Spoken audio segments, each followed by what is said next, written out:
In this room, there is the body of a young man, aged about 17 or 18. He'd been trussed up, and he was laid out on this altar.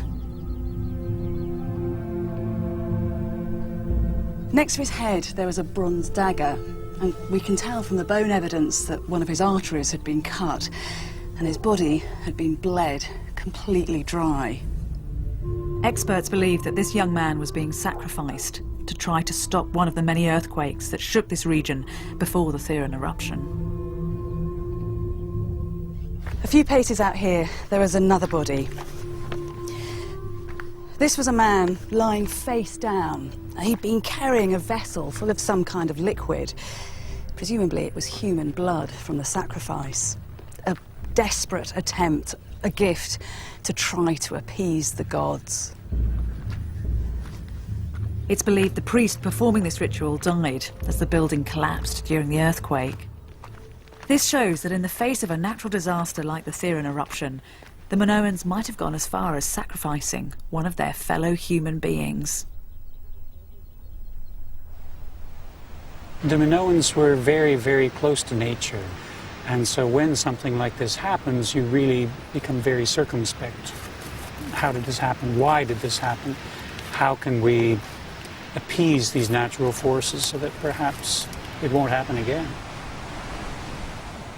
For a people who are saturated with a kind of superstitious piety, a dreadful natural disaster like this could be nothing other than a punishment from the gods. So what happened here wasn't just a physical, but a psychological apocalypse.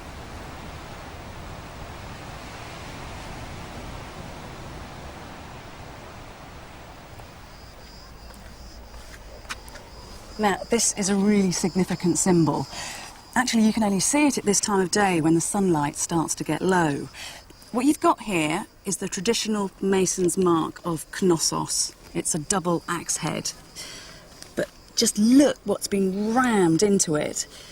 These are the prongs of a trident. Now, of course, the trident is the weapon of the almighty god of the sea, the deity that we now call Poseidon, the god that brought so much trouble to this island.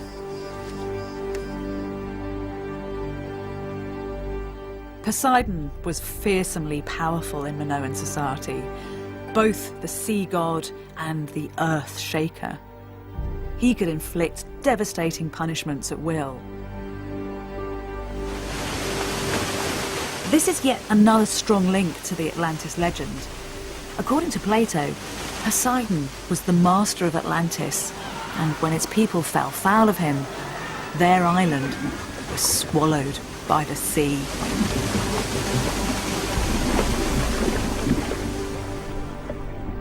A 150 years after the Theran eruption, the Minoan civilization had all but disappeared.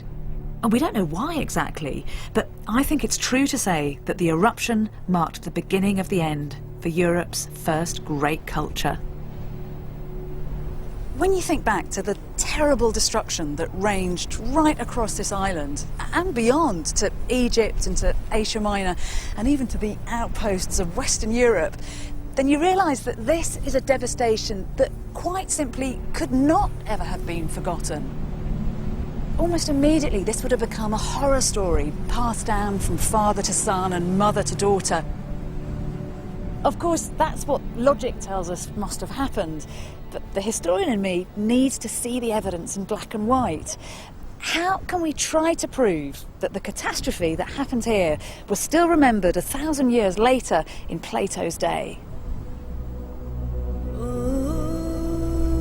We have an increasing body of evidence that the memory of prehistoric events can be preserved through tales and legends. It's a kind of oral history that is surprisingly resilient. Irving Finkel is one of the world's leading experts in deciphering ancient languages. He believes he can trace how the memory of real events and real people can survive through oral history for hundreds of years before they enter the written record. One prime example is one of the oldest stories in the world, the Epic of Gilgamesh. If you want to see this, you have to turn on this light. You can see the writing, it's pressed into the clay in rows, and in fact the name of Gilgamesh even occurs up here. The Epic of Gilgamesh is a story about a king who is part man, part god.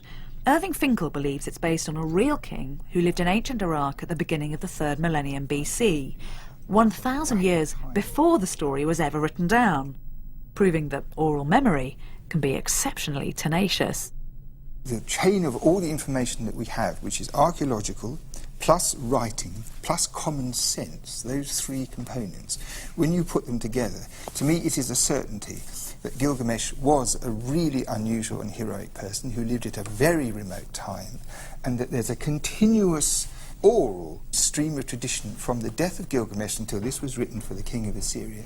So you don't always have to have all the links in the chain for the chain to be there. In the particular case of Atlantis, so I think that there are elements in here which directly relate to events of the Bronze Age. Am I a mad Atlantis hunter, or would you support my thesis? I would support your thesis, and I support it out of the long-held conviction, which is that when you have such a big thing as this cataclysm, which is used by Plato as a kind of intellectual jumping off board for other material, to me it seems axiomatic that just as he argues that this happened once, so it in fact did, that it's a real thing that somehow survived, just like with this mad stuff on bits of clay. Plato's remembering something that is too important to forget. Yeah.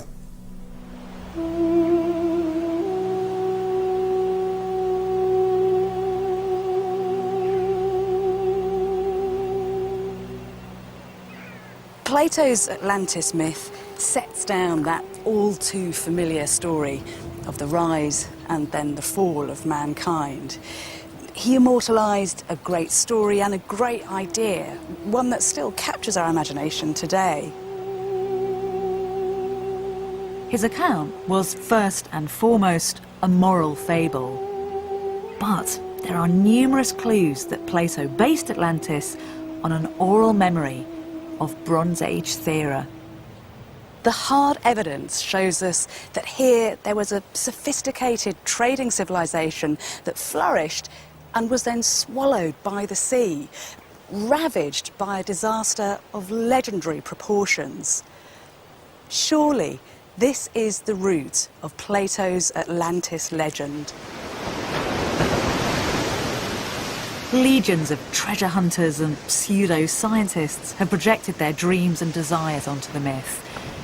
But however beguiling the Atlantis of the imagination, it will never be as intriguing as the real place, the real event, and the real people of the Bronze Age that inspired Plato's magnificent tale.